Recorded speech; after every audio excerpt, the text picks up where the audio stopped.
Assalamualaikum warahmatullahi wabarakatuh. Salam dan bahagia. Perkenalkan saya Kaminor SPD SD calon guru penggerak Angkatan 10 Kabupaten Pulauan Meranti.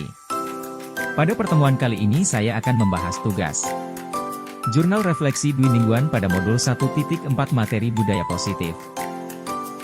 Dalam melakukan jurnal refleksi Dwimingguan ini, saya menggunakan model 4F yaitu peristiwa, perasaan, pelajaran dan penerapan. Peristiwa. Modul 1.4 tentang budaya positif merupakan modul terakhir dari pembelajaran modul 1 yang dilaksanakan mulai dari tanggal 14 Mei 2024 sampai dengan tanggal 30 Mei 2024. Dalam pembelajaran modul 1.4 ini terdapat ruang kolaborasi yaitu ruang pertemuan secara virtual. Di sana calon guru penggerak melakukan pembelajaran dibimbing oleh fasilisator dan juga pengajar praktik. Dalam modul 1.4 ini calon guru penggerak mempelajari materi-materi budaya positif yang terdiri dari konsep-konsep inti sebagai berikut. 1. Disiplin positif dan nilai-nilai kebajikan universal. 2. Teori motivasi hukuman dan penghargaan serta restitusi. 3. Keyakinan kelas. 4. Kebutuhan dasar manusia dan dunia berkualitas. 5. Restitusi tentang 5 posisi kontrol. 6. Restitusi tentang segitiga restitusi. Pada modul 1.4, pembelajaran mulai dari diri dan eksplorasi konsep dilakukan secara mandiri dilanjutkan dengan eksplorasi konsep forum diskusi bersama teman-teman melakukan diskusi yang dibimbing oleh fasilisator. Setelah itu pembelajaran dilanjutkan dengan ruang kolaborasi. Di ruang kolaborasi ini sesi diskusi dibimbing oleh fasilisator yaitu Ibu Nurjasmi MPD. Pada kegiatan ruang kolaborasi modul 1.4 saya bersama teman-teman satu kelas yaitu kelas 1040 mendiskusikan tentang budaya positif dan menelaah beberapa studi kasus dalam kelompok kecil. Dalam sesi diskusi kelompok kecil saya tergabung bersama teman-teman hebat dari kepala sekolah, guru SD, guru SMA yaitu Ibu Ria Asrina Marza, Ibu Amalia Pratamawati dan Ibu Lailatun Najmi, dan saya sendiri. Setelah kami menyelesaikan diskusi tentang studi kasus 3 hari berikutnya kami melakukan presentasi.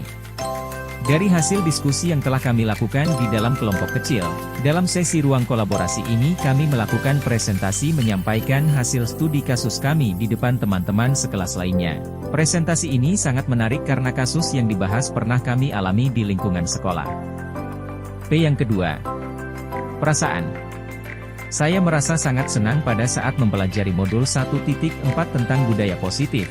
Meskipun materinya cukup banyak dan tugas yang harus diselesaikan juga cukup rumit karena memang selama beberapa bulan berjalan, ini materi yang agak menguras tenaga dan pikiran, namun hal ini tidak mematahkan semangat saya untuk terus maju dalam mengikuti kegiatan program guru penggerak dengan sebaik-baiknya. Selain itu juga, saya merasa ada motivasi tersendiri, karena mendapatkan pengetahuan tentang cara menangani masalah atau kasus murid di sekolah. Saya juga bersyukur akhirnya dapat mempelajari disiplin positif yang berkaitan erat dengan segitiga restitusi dan posisi kontrol guru yang efektif. P. Yang ketiga, pembelajaran. Budaya positif sangat diperlukan untuk mewujudkan pendidikan yang berpihak pada murid karena sebagai seorang pendidik, guru bertanggung jawab untuk mewujudkan budaya positif di lingkungan sekolah terutama di kelas. Jika budaya positif telah terwujud maka akan tercipta murid yang merdeka dan bahagia. Guru yang saling mendukung dan menguatkan, serta lingkungan sekolah yang aman dan nyaman. Bagian konsep-konsep budaya positif. Disiplin positif dan nilai-nilai kebajikan universal. Teori motivasi hukuman dan penghargaan serta restitusi. Keyakinan kelas. Kebutuhan dasar manusia dan dunia berkualitas. Restitusi tentang 5 posisi kontrol. Restitusi tentang segitiga restitusi. Disiplin positif. Tujuan dari disiplin positif adalah menanamkan motivasi pada murid-murid, yaitu untuk menjadi orang yang mereka inginkan dan menghargai diri sendiri dengan nilai-nilai yang mereka percaya. Ketika murid-murid kita memiliki motivasi intrinsik yang berdampak jangka panjang, motivasi yang tidak akan terpengaruh pada adanya hukuman atau hadiah, mereka akan tetap berperilaku baik dan berlandaskan nilai-nilai kebajikan. Karena mereka ingin menjadi orang yang menjunjung tinggi nilai-nilai yang mereka hargai atau mencapai suatu tujuan mulia. Jadi secara umum disiplin positif adalah suatu pendekatan untuk menerapkan disiplin dari dalam diri mereka tanpa hukuman dan hadiah. Berikutnya teori kontrol. Stimulus merupakan lawan teori kontrol. Pandangan tentang dunia.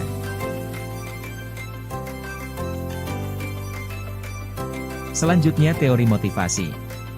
Menurut Diane Gossen di dalam bukunya yang berjudul Best Structuring School Discipline, menyatakan ada 3 motivasi perilaku manusia. 1. Untuk menghindari rasa tak nyaman atau hukuman. 2. Untuk mendapatkan imbalan atau penghargaan dari orang lain. 3. Untuk menjadi orang yang mereka inginkan dan menghargai diri sendiri dengan nilai-nilai yang mereka percaya. Berikutnya hukuman dan penghargaan. Pelanggaran pada umumnya berbentuk hukuman atau konsekuensi. Menurut Alfie Hon bahwa penghargaan maupun hukuman adalah cara-cara mengontrol perilaku seseorang yang menghancurkan potensi untuk pembelajaran yang sesungguhnya. Menurut Hon secara ideal tindakan belajar itu sendiri adalah penghargaan sesungguhnya. Selanjutnya posisi kontrol. Ada 5 posisi kontrol menurut Diane Gossen yaitu 1. Penghukum. 2. Pembuat rasa bersalah. 3. Teman. 4. Pemantau. 5. Manajer.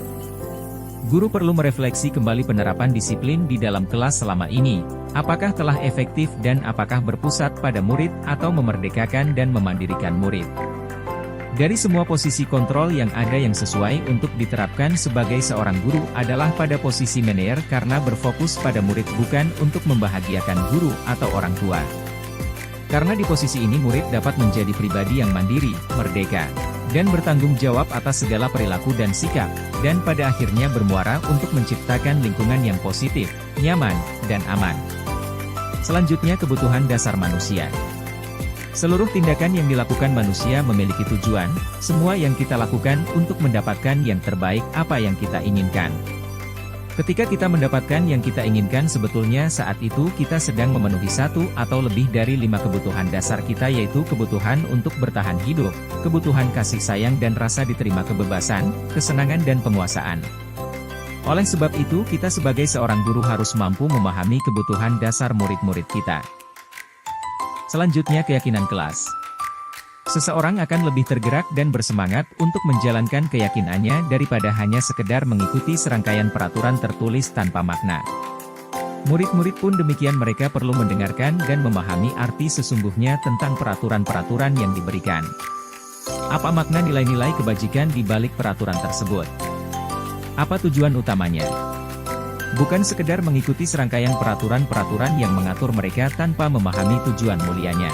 Keyakinan kelas adalah nilai-nilai kebajikan yang diyakini oleh kelas untuk menumbuhkan motivasi intrinsik dan budaya positif di kelas. Selanjutnya segitiga restitusi. Menurut Gossen, restitusi adalah proses menciptakan kondisi bagi murid untuk memperbaiki kesalahan mereka, sehingga mereka bisa kembali pada kelompoknya, dengan karakter yang lebih kuat. Restitusi juga adalah proses kolaboratif yang mengajarkan murid untuk mencari solusi untuk masalah mereka dan membantu murid berpikir tentang orang seperti apa yang mereka inginkan dan bagaimana mereka harus memperlakukan orang lain.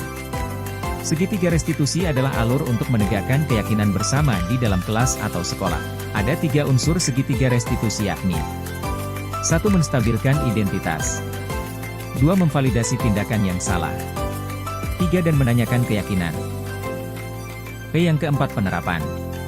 Setelah menyelesaikan rangkaian kegiatan pembelajaran pada modul 1-4 tentang budaya positif saya akan melakukan. Berusaha menerapkan disiplin positif dari diri sendiri karena meyakini nilai-nilai yang saya percayai untuk menghargai diri dan menjadi pembelajar sepanjang hayat agar menjadi teladan bagi murid. Menjadi coach bagi rekan-rekan guru di sekolah terkait penerapan konsep-konsep inti dalam mewujudkan budaya positif melalui praktik baik. Berkolaborasi bersama rekan sejawat dalam membuat program budaya positif yang berdampak pada perubahan perilaku murid sesuai profil pelajar Pancasila. Kesimpulan.